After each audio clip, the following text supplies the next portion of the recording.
ने पहली बार complete genome scale पे डिज़ाइन कर बैक्टीरियोफाज वायरसेस बनाए। अभी एक रीसेंट रिसर्च में एक लैब ने डेमोन्स्ट्रेट किया है 16 नई बैक्टीरियोफाज वायरसेस बनाकर जो कि ई कोलाई को हंट और किल करती हैं, और कुछ ने तो रेजिस्टेंट ई कोलाई को भी किल कर दिया। एक्सपर्ट्स का तो ये भी मानना है कि अब next step AI generated life होगा। इस वीडियो में आपको 3 चीजें मिलेंगी। पहला, एआई ने जीनोम लेवल फेजेस कैसे डिजाइन किए, और दूसरा कि जो 302 डिजाइन्स थे उनमें से 16 ने कैसे काम किया और कैसे जो ई कोलाई के रेजिस्टेंट स्ट्रेन्स थे उनको कैसे हराया, और तीसरा इस रिसर्च के इम्पैक्ट और एप्लीकेशंस क्या हैं।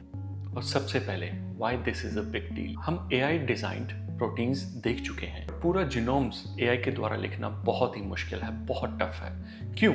क्योंकि जो जीन्स होते हैं वो ओवरलैपिंग होते हैं। रेप्लिकेशन, रेगुलेशन सब एक साथ करना, इन सब वेरिएबल्स को ध्यान में रखते हुए सक्सेसफुल डिजाइन बनाना बहुत मुश्किल है। ये इतना मुश्किल है कि नेचर में भी एवोल्यूशन को बिलियंस ऑफ ईयर्स लगे यहाँ तक पहुँचने में। अब अगर एआई कोहेरेंट जीनोम्स को डिजाइन कर पाए जो कि होस्ट स्पेसिफिक भी रहे, तो जो बैक्टीरियोफाज थेरेपी पाइपलाइंस हैं वो कई टाइम्स फास्टर हो सकते हैं। अब हम देखते हैं इस पेपर की रिसर्च पाइपलाइन। तो साइंटिस्ट ने EVO 1 और 2 एआई मॉडल्स को यूज किया जो कि माइक्रोविरिडाई फेजेस पे ट्रेन किया गया है। अब ये वो फैमिली है जो ई कोलाई जैसे बैक्टीरिया को इन्फेक्ट करती है, और फिर इस एआई मॉडल को फाइन ट्यून किया गया ई कोलाई को इन्फेक्ट करने के लिए। जब मॉडल को फाइन ट्यून कर रहे थे तो ऑब्जेक्टिव था कि ऐसा जीनोम डिजाइन करो जिसका जो वायरस बने वो ई कोलाई को परफेक्टली इन्फेक्ट कर सके। और इस प्रोसेस में जो टेम्पलेट प्रॉम्प्ट यूज किया गया वो यूज किया गया 5x174 फाज का स्टार्ट सीक्वेंस, और एआई मॉडल ने 300+ जीनोम डिजाइन्स जनरेट किए। अब हर डिजाइन पर फिल्टर्स लगाए गए, जैसे कि सीक्वेंस की लेंथ, गुनाइन और साइटोसाइन की प्रोपोर्शंस को कंट्रोल करना, जीनोम आर्किटेक्चर, होस्ट ट्रॉपिज्म, मतलब कि जो ई कोलाई सी स्ट्रेन है जो कि लैब स्ट्रेन है उसी के स्पेसिफिक ही जो इन्फेक्शन करे वही स्ट्रेन डिजाइन हो। नोवेल्टी चेक्स रखे गए, और जो गोल था इस पूरे प्रोसेस का कि एक सेफ और स्पेसिफिक डिजाइन्स को शॉर्टलिस्ट करना। फिर इन शॉर्टलिस्ट सीक्वेंसेस से डीएनए सिंथेसाइज किया गया, असेंबली की गई एक होस्ट बैक्टीरिया में, और ई कोलाई कल्चर्स पर टेस्ट किए गए कि ये इन्फेक्ट करते हैं या उनको लाइज करते हैं, मतलब तोड़ देते हैं। ये चेक रखा गया। तो इन 302 डिजाइन से 16 वर्किंग फेजेस निकले जो कि ई कोलाई को रिलायबली किल कर सकते हैं। अब क्वेश्चन उठता है कि जो ये एआई डिजाइन फेजेस हैं क्या वो जो नेचुरल हमारे पास 5x174 है उससे बेटर हैं? तो क्या किया गया कि हेड टू हेड कंपटीशन में कई एआई फेजेस ने जो टेम्पलेट 5x174 था उसको आउट कम्पीट किया, और कुछ ने तो फास्टर और स्ट्रॉन्गर लाइसिस भी दिखाई। और जो फेजेस की एक्टिविटी थी वो इंटेंडेड होस्ट था, इस केस में ई कोलाई सी स्ट्रेन, उस तक ही लिमिटेड रही, और कोई भी जो ऑफ टारगेट स्ट्रेन्स थे उनको इन्फेक्ट नहीं किया। अब ये एबिलिटी बहुत ही इंपॉर्टेंट है ताकि कोई अनवांटेड और अनइंटेंडेड क्रॉस इन्फेक्शंस ना हो जाएं, और ये सेफ्टी का जो ट्रॉपिज्म है उसका स्टैंडर्ड प्रोटोकॉल है। जो सबसे अमेजिंग और इंटरेस्टिंग रिजल्ट्स थे वो थे कि ये एआई डिजाइन वायरसेस ने जो रेजिस्टेंट ई कोलाई थी उनको भी किल कर दिया। रिसर्चर्स ने क्या किया कि जो पेरेंट 5x174 था उसके अगेंस्ट ई कोलाई लाइंस थी, मतलब कि जो ई कोलाई बैक्टीरिया था जिसको कि 5x174 किल नहीं कर पा रहा था उनको इवॉल्व किया, जैसे कि LPS पाथवे म्यूटेशंस। और फिर क्या किया गया कि 5x174 को अकेले उन स्ट्रेन्स के साथ टेस्ट किया गया। अब वो अकेला उन स्ट्रेन्स को क्लियर नहीं कर पाया, इवन मल्टीपल पासेस के बाद भी। फिर क्या किया गया कि जब एआई फेजेस और 5x174 को मिला के एक कॉकटेल बनाया गया, तो उन्होंने जो रेजिस्टेंट कल्चर्स थे ई कोलाई के उनको 1 to 5 पैसेज में ही सप्रेस कर दिया। ये काफ़ी इंटरेस्टिंग फाइंडिंग है। क्यों? क्योंकि जो ये कॉकटेल है ये बैक्टीरिया की इन वायरसेस के अगेंस्ट रेजिस्टेंस डेवलप करने की जो क्षमता है, जो एबिलिटी है, उसको डिले करते हैं, और ये जो फ्यूचर में फाज थेरेपी के लिए क्रिटिकल प्रिंसिपल है। इसको समझने के लिए आप समझें कि जैसे एंटीबायोटिक्स हैं, हम उनको देते हैं तो जो बैक्टीरिया ऑर्गेनिजम्स हैं उनके अगेंस्ट धीरे धीरे एबिलिटी या रेजिस्टेंस डेवलप कर लेते हैं। वैसे ही जो बैक्टीरियोफाज थेरेपी हैं, जो वायरसेस हैं, उनके अगेंस्ट भी ऑर्गेनिजम्स धीरे धीरे रेजिस्टेंस डेवलप कर लेते हैं।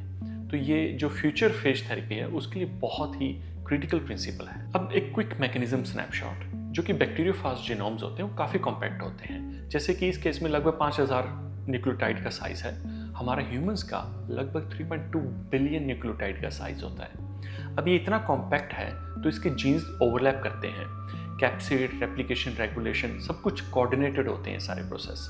अब जो एआई ने डिज़ाइन किए ये जीनोम लेवल कंस्ट्रेंट्स को सेटिस्फाई करते हुए और वहीं जो होस्ट स्पेसिफिक ट्रॉपिज्म है उसको प्रिजर्व करते हुए और सीक्वेंस में इतना नया ऐड किया कि जो रेजिस्टेंस को साइड स्टेप कर कर भी बैक्टीरिया को किल करना पॉसिबल कर दिया। अब एआई डिज़ाइंस ने ये जीनोम लेवल कंस्ट्रेंट्स को सेटिस्फाई किया और वहीं जो होस्ट स्पेसिफिक ट्रॉपिज्म था उसको प्रिजर्व रखा और सीक्वेंस में इतना नया ऐड कर दिया बिना उसकी लेंथ बढ़ाए। जो रेजिस्टेंस थी बैक्टीरिया ने डेवलप की थी अगेंस्ट द बैक्टीरियोफाज, उसको साइड स्टेप कर कर बैक्टीरिया को किल कर दिया। अब हम देखेंगे इस रिसर्च से रिलेटेड सबसे बड़े क्लेम्स। पहला कि AI can write coherent genome level sequences.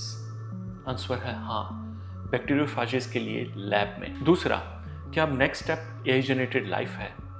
Answer है ये एक्साइटिंग ज़रूर है, पर एक्सपर्ट्स बोलते हैं कि फिल्टर्स, गाइडेंस और बहुत एक्सपेरिमेंट्स चाहिए, पर ये मुमकिन ज़रूर है। और तीसरा, क्या इस टेक्नोलॉजी का ड्यूल यूज़ कंसर्न रियल है? आंसर है ये मुमकिन है और इसीलिए साइंटिस्ट ने यूकारियोटिक या ह्यूमन वायरसेस को एक्सक्लूड किया है और स्पेसिफिकली नॉन पैथोजेनिक सिस्टम्स को यूज़ किया गया है। अब हम समझेंगे इस रिसर्च के लिमिट्स और सेफ्टी। सबसे पहले ये रिसर्च प्रीप्रिंट है, पीयर रिव्यू अभी पेंडिंग है। और दूसरा, आउट ऑफ 302 16 फेजेस के डिज़ाइंस ने काम करने का मतलब है कि बहुत ही डिज़ाइंस काम नहीं करते। ये प्लेटफॉर्म डेमो है, अभी थेरेपी नहीं। और तीसरा, स्कोप जो है वो सिर्फ ई कोलाई सी स्ट्रेन तक ही लिमिटेड है, माउस या क्लिनिकल डाटा नहीं है। अब अगला समझेंगे कि इस रिसर्च का इम्पैक्ट क्या है। ये रिसर्च स्पेसिफिकली इंटरेस्टिंग है क्योंकि आजकल एंटी माइक्रोबियल जो रेजिस्टेंस है through out the world increase कर रहा है और वहीं जो बैक्टीरियोफाज थेरेपी है उसमें इंटरेस्ट ग्रो कर रहा है। तो अगर ऐसे डिज़ाइंस पाइपलाइंस वैलिडेटेड और रेगुलेटेड होते हैं तो लोकल पैथोजेंस के लिए लोकल फेजेस काफ़ी तेज़ी से डेवलप और बन सकती हैं। So policy based rather than panic based approach के साथ इस रिसर्च का हम बेनिफिट ले सकते हैं। सो इस रिसर्च पेपर का क्विक रिकैप ये है कि एआई ने जीनोम लेवल फेजेस डिज़ाइन किए, लैब ने 16 वर्किंग फेजेस बनाए जो कि ई कोलाई को किल करते हैं और कुछ फेजेस ने 5x174 से बेटर परफॉर्म किया और जो फेज कॉकटेल थी उसने 3 रेजिस्टेंस लाइन को 1 to 5 पैसेजेस में ही स्प्रेस कर दिया। ये प्रीप्रिंट है, लैब सेफ है, जो फेजेस हैं वो ह्यूमन वायरसेस नहीं हैं और ये क्लिनिकल रेडी नहीं है, पर ये एक बहुत बड़ी प्लेटफॉर्म लीप है और डाउन द लाइन कई बड़ी थेरेपीज और कंपनीज को जन्म दे सकती है। अब आपके हिसाब से सबसे बड़ा बॉटलनेक इस रिसर्च को ग्रो करने के लिए क्या हो सकता है? रेगुलेशंस, मैन्युफैक्चरिंग या टेस्टिंग्स? कमेंट्स में ज़रूर बताएं। अब लाइक, शेयर और सब्सक्राइब करें ऐसे ही फैक्ट बेस्ड साइंस वीडियोज़ के लिए। मैं हूं डॉक्टर सतवंत कुमार, मिलते हैं अगली वीडियो में, तब तक नमस्कार।